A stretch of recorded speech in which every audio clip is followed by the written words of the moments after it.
สบายดีท่านผู้ชมที่เคารพทุกท่านเวลานี้ชาติตะวันตกที่นำโดยสหรัฐอเมริกาฝรั่งอังกฤษและเยอรมันนั้นกำลังพยายามซอกหาเรื่องกับรัสเซียทุกสองทางจุดประสงค์ของพวกเขานั้นมีเพียง3อย่างเท่านั้นคือ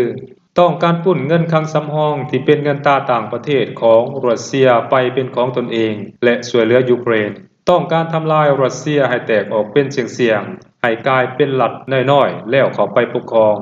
สุดท้ายพวกเขาต้องการกลับไปกอบโกยทรัพยากรธรรมชาติอันอุดมสมบูรณ์ในประเทศรัสเซียนั่นเองโดยเฉพาะน้ำมันและอากาศธรรมชาติเป็นต้นเพราะฉะนั้นพวกเขาเจ้าจึงพยายามกล่าวหาและก่อพิษกับรัสเซียทุกสองทางในเวลานี้นับตั้งแต่การกล่าวหาให้ประเทศรัสเซียว่าเป็นภัยคุกคามต่อสันติภาพโลกรัสเซียเป็นภัยคุกคามต่อสหภาพยุโรปและเป็นศัตรูยุทธศาสตร์ขององค์การป้องกันแอตแลนติกเหนือหรือว่า NATO พร้อมกันนั้นพวกเขาก็ยังได้กล่าวหาให้ประเทศรัสเซียว่าเป็นประเทศที่แข็งกระด้างหรือเป็นประเทศที่ก้าวร้าวบ่เป็นมิตรบ่มีความจริงใจในการเจรจาสันติภาพระหว่างรัสเซียกับยูเครนพวกเขาพยายามบีบบังคับรัสเซียให้หยุดยิงกับยูเครนโดยบ่มีเงื่อนไขและทั้งความบาดรัสเซียทางด้านเศรษฐกิจนำอีกยิ่งไปกว่านั้นพวกเขาเจ้าก็ยังได้ให้การสนับสนุนทางด้านเงินทุนอาวุธยุทโธปกรณ์แก่ประเทศยูเครนเพื่อต่อสู้กับรัสเซียแบบออกหน้าออกตาสิ่งทั้งหมดที่พวกเขาเจ้าเฮ็ดไปนั้นพวกเขาบอกว่าเพื่อเป็นการบีบบังคับให้ประเทศรัสเซียนั้นหันหน้าเข้ามาสู่โต๊ะการเจรจาสันติภาพและยุติสงครามระหว่างรัสเซียกับยูเครนนั่นเองอันนั้นคือสิ่งที่พวกเขากล่าวคำเว้าเหล่านี้ฟังแล้วก็ม่วนและดูดีแต่ในความเป็นจริงแล้วบรรดาประเทศตะวันตกเหล่านี้เพียงหวังทำลายประเทศรัสเซียให้แตกออกเป็นเสียงๆและล่มสลายลงก็เท่านั้นเอง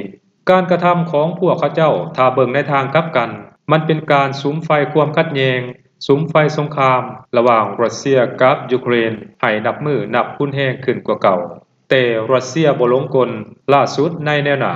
กองทัพของรัสเซียยังคงสามารถรักษาความคืบหน้าได้เป็นอย่างดีรัสเซียสามารถยึดได้หลายจุดยุทธศาสตร์ของยูเครนถือเป็นการตัดเส้นทางลำเลียงที่สำคัญของยูเครนได้อย่างมีนัยยะสำคัญพร้อมกันนั้นกองกำลังของยูเครนก็ทยอยออกมายอมจำนนต่อกองทัพของรัสเซียนับมือนับหลายขึ้นหมายความว่าระหว่างการโฆษณาส่วนเสือของชาติตะวันตกที่โฆษณาว่ายูเครนนั้นจะสามารถเอาชนะรัสเซียได้ยูเครนนั้นได้เปรียบรัสเซียในการต่อสู้ภาคสนามแต่ในสนามรบจริงนั้นมันแตกต่างกันอย่างสิ้นเชิงท่านผู้ชมทหารยูเครนได้ทยอยกันออกมายอมจำนนต่อกองทัพของรัสเซียนับมือนับหลายขึ้น